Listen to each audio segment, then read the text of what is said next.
大家好，歡迎大家今日收聽我嘅頻道嘅。今日咧，我哋要講個非常之值得關注，亦都好令人憤怒嘅事情，就係響2025年嘅4月22號，微博上邊嘅同志之聲被微博強制咁樣改名，賬號亦都全部洗白重置，內容全部被清空咗，而官方微博係冇俾出任何嘅說明嘅。呢件事表面上睇嚟只係社交媒體上邊嘅一次封號，而實際上卻牽出一個好大嘅問題，就係點解中國對同志嘅持續打壓，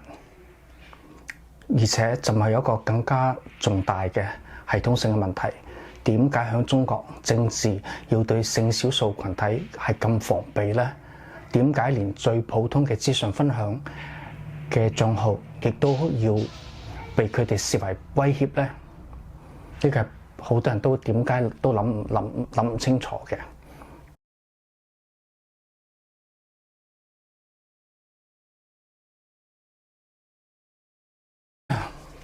首先咧，我哋講下呢件事嘅基本情況啦。同志之聲咧係中國境內一個長期以來為同志LGBTQ 提供少數資訊嘅社群賬號，涵蓋咗健康法律心理支持同埋社群活動等嘅內容。佢唔激進，唔傾政治，唔談反抗，只係提供知識、資源同埋支援支持。但係就喺最近，用戶就發現呢個賬號已經被強制咁樣改名，改成咗熱點資訊通報。之前嘅所有嘅內容都被刪除咗，粉絲仲喺度，但係賬號嘅靈魂已經冇咗。呢個唔係第一次，從2019年以來已經有10幾個有關於 LGBTQ 嘅公眾號被下架、限流或者係清除內容。性少數嘅可見性喺中國社交媒體上邊係進一步咁樣被抹去。目前未有任何平台嘅通訊能夠俾出咩任何嘅解釋，但係根據多方嘅消息，呢件事件好有可能與中國當局對性少數群體日益嚴格嘅審查機制有關係。對於呢件事情，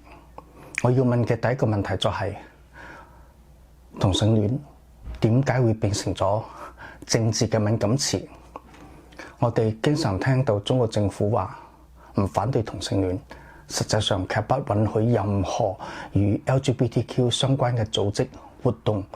媒體平台嘅長期存在。而原因咧，唔係宗教，唔係道德，而係政治控制。響威權嘅體制下邊，一切超出國家掌控嘅組織，即使係睇似冇任何傷害嘅心理支持小組，都有可能認為係不確定嘅因素。而性少數群體天然就有呢種跨地域、跨階層、相互連結嘅能力，呢種社群嘅凝聚力同埋自我認同就被政權視為潛在嘅威脅。更何況 LGBTQ 運動嘅核心價值就係自我表達、多元包容、個人選擇，而呢啲理念同中共要求嘅單一敘事、服從秩序、壓制個體係根本衝突嘅。所以即便係同志之聲從來都唔談抗爭，亦都唔談體制，亦都係被封殺咗，因為佢哋俾人們睇見咗不同嘅地方。而呢一樣嘢咧，響當下嘅中國就係一種政治錯誤。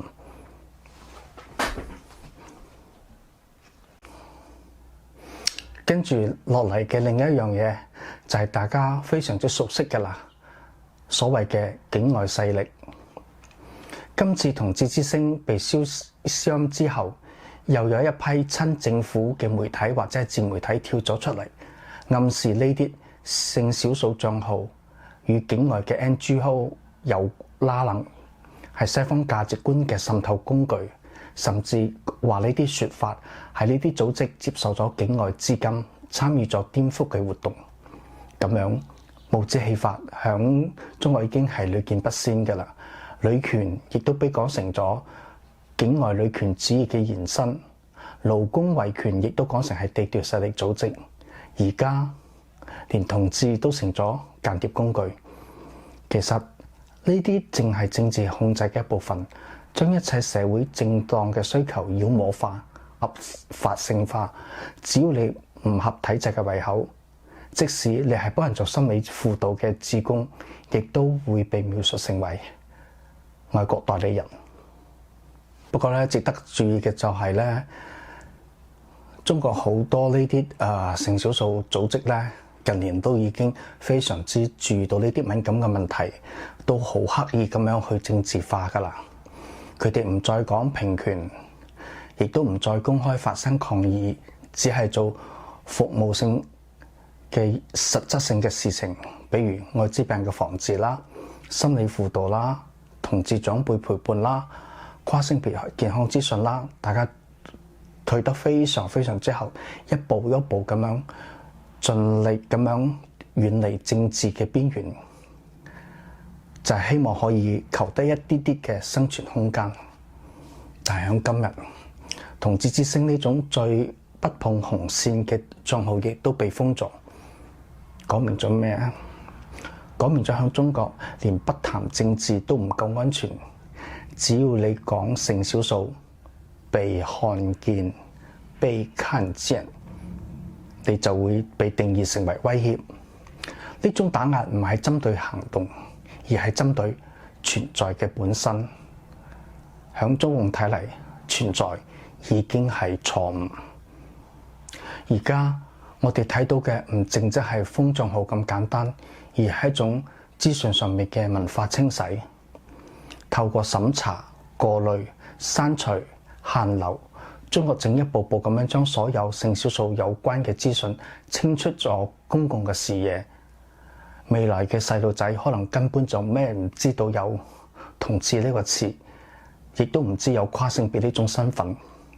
有啲人可能都唔會知道有同性戀係合法嘅，因為佢哋從來未響課本、新聞、影視劇同埋網絡上邊睇到過呢啲詞彙。呢係一種有系統嘅銷聲，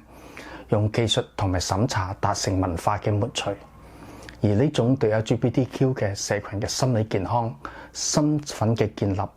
社會嘅連結，都會帶嚟非常之嚴重嘅長期嘅後果。呢種後果係非常非常之負面嘅。最後我想講嘅係，呢個唔係單一嘅 LGBTQ 嘅議題，亦都唔係單一個帳號被封閉嘅問題，而係一場關於言論自由、公民空間同埋多元性嘅戰役。好似我上一次咁講到嘅係言論自由係自由之母嘅咁。今日可以消失嘅係同志之聲，聽日可能會係另一個女權組織，可能係另外一種勞動權力嘅倡議，甚至乎係多元家庭嘅存在。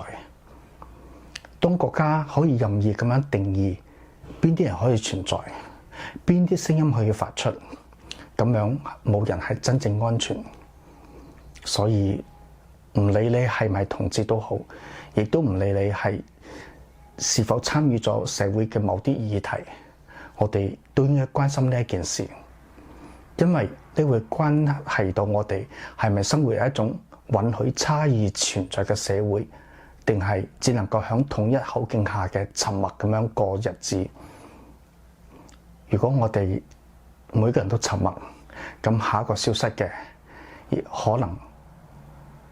都會係我哋關心嘅任何嘅議題，甚至乎每一個人嘅生存存在嘅問題。其實咧，每次睇到呢啲咁樣關於言論自由嘅問題咧，我呢度係非常之沉重嘅，冇得發聲，個人真係會搞成抑鬱症。過去咁多年嚟，未有政治抑鬱呢個名詞嘅存在嘅。其實我已經好早就有咗呢個問題，但我自己都唔知點樣去清除呢樣嘢，所以所有嘅問題堆積埋越積越多，咁到最後咪自己咯。你睇埋我雙眼係冇精神㗎。好多謝你哋收聽今一期嘅節目，我哋下期再見啦！記得發聲啊！記得呢一句説話：言論自由係自由之母。